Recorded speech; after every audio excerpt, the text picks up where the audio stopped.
there will be a parallel worlds feature that lets you explore. You guys, I have found such exciting new info on Rune Factory Guardians of Azuma, our brand new slow life RPG set in the Eastern Lands. I am pretty sure many of you aren't even aware of some of these details yet. So if you are curious about the game, and there are lots of new things you need to know first. Our members seem to be especially hyped for the romance mechanics here, and so am I. So let me get into detail so that you know all the features that we can expect. Enjoy!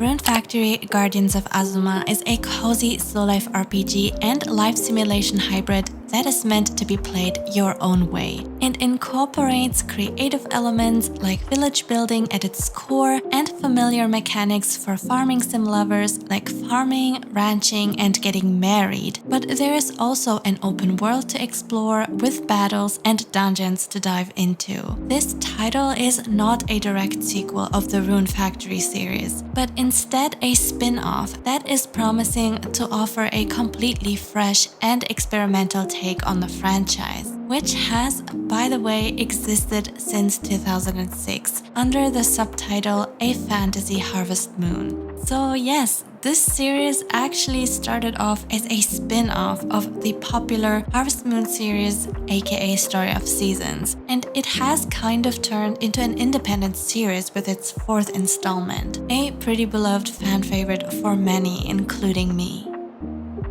Rune Factory Guardians of Azuma is set to release on June 5th for the Nintendo Switch, Nintendo Switch 2, and for Steam. All platforms offer roughly the same content, only the Switch 2 version comes with extra Joy-Con mouse controls compared to the Switch 1 edition, but there is no extra gameplay content. In Rune Factory Guardians of Azuma, we go on a journey to restore the Eastern Lands of Azuma after it was struck by a huge disaster called the Calamity, which caused everything to wither and die as the gods who were in control of nature disappeared. So our story typically kicks off with us having absolutely no memory of our past, and we agree to a pact with a dragon, and we are bestowed magical powers to save the world. As an earth dancer and with the power of dance, we will be racing against time to save everyone from the blight and find the lost gods of Azuma. We have the choice to play as one of 2 characters, Subaru and Kaguya, and the character we don't pick will still be part of the story. Their appearances are predetermined, but we will be able to change their outfits, and we can also freely pick a name, which we can change later anytime. Village creation is at the heart of this game, and there are 4 seasonal villages to unlock and restore for spring, summer, autumn, and winter. We can freely customize our very own villages however we want, and we can build in 2 modes, a third-person perspective or from a top-down bird's-eye view. And the Switch 2 version has advanced Joy-Con mouse controls for this. And we can even place functional buildings like shops, an armory, hot springs, or an inn. And each seasonal village also comes with unique special facilities that can only be built there. We can also place decorative elements like torii gates, and some facilities will also boost the protagonist's stats. Additionally, we will also get to oversee our village's progress level, population, happiness, and daily profit. The villagers will handle tasks like harvesting crops and gathering wood, but only if you don't want to do that yourself. Each resident has their own personality and strengths and weaknesses that make them better suited for certain tasks. For example, being good at blacksmithing or running a shop. They have also teased a lot of really cool character designs for the villagers, and I'm honestly really looking forward to meeting them. As we progress through the story, we will unlock the ability to build a ranch. We can then invite monsters that we bonded with on our journey to come live there, and they will produce items for us, like milk or eggs.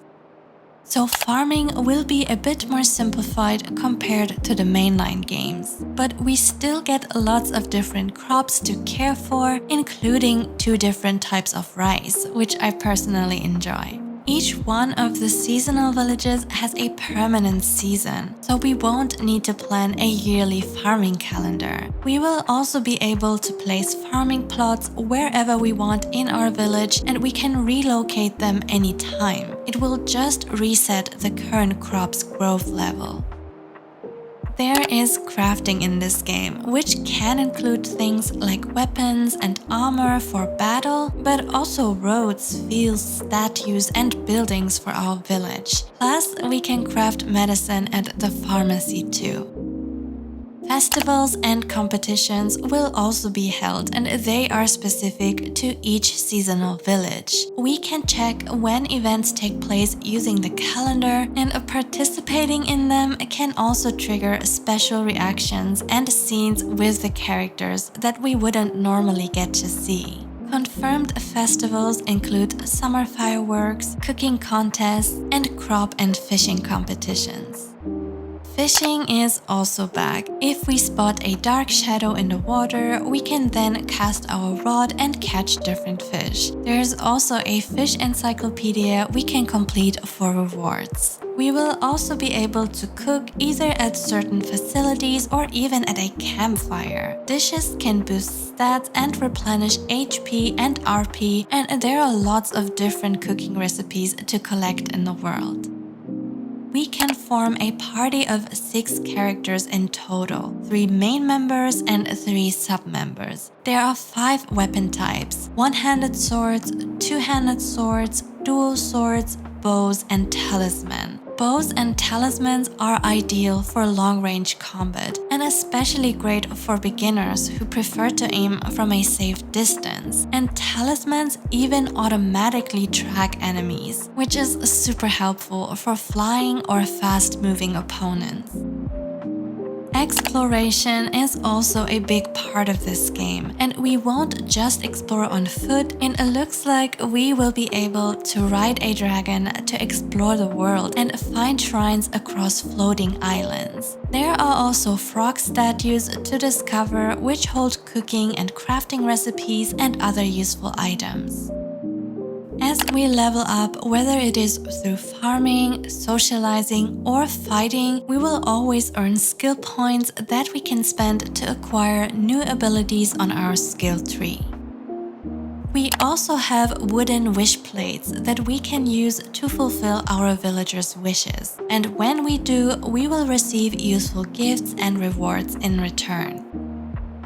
There are 16 romanceable characters, and yes, same-sex romance is included. That is a huge number. 6 of these characters are gods of the different seasons, plus light and the underworld. One character is returning from the previous game, her name is Hina, and the rest are villagers and, very intriguingly, an antagonist too. 2 of the romanceable characters are the protagonists themselves, so yes, Subaru and Kaguya can marry each other. And 2 other characters, Cuilang and Pilika, are DLC-only romance options, though they will still appear in the base game.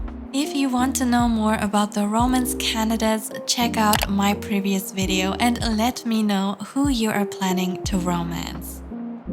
As we interact with characters, our bond level increases, and more scenes and interactions will unlock. This game will have the most extensive social interaction system and dialogue lines in the series so far. And not only can we cycle through different conversation topics, but we can also perform actions like hugging and kissing, which triggers cute cutscenes. We can also go on dates, confess our love, get married, and even have a child. So if we greet our crush every day, we interact with them, or complete their personal requests, we can boost our bond even faster.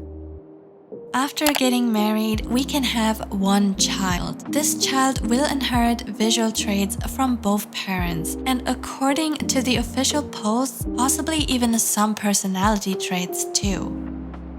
And if you cannot settle on a single marriage candidate and you want to see all the what ifs, it will be totally possible because there will be a parallel worlds feature that lets you explore what would happen in different timelines. This will not affect your current save with your existing spouse, so this way we can experiment and unlock all those unseen cutscenes and events. As mentioned earlier, the DLC includes the romance scenarios for both Cuilang and Pilika, but also a variety of different outfits such as swimsuits for all 16 love interests and special outfits for Subaru, Kaguya, and Wolby. Guardians of Azuma sounds so promising and I am really excited to dive into it myself and release a review soon. So don't forget to subscribe if you are a fan too and you love cozy slow life RPGs. Thank you so much for watching and engaging, and I hope to see you in the next video. Take care. Also, lots of love to our members. Thank you so much to Danny, MJ, Ty, Liana, Faye, and Mandy. You are wonderful.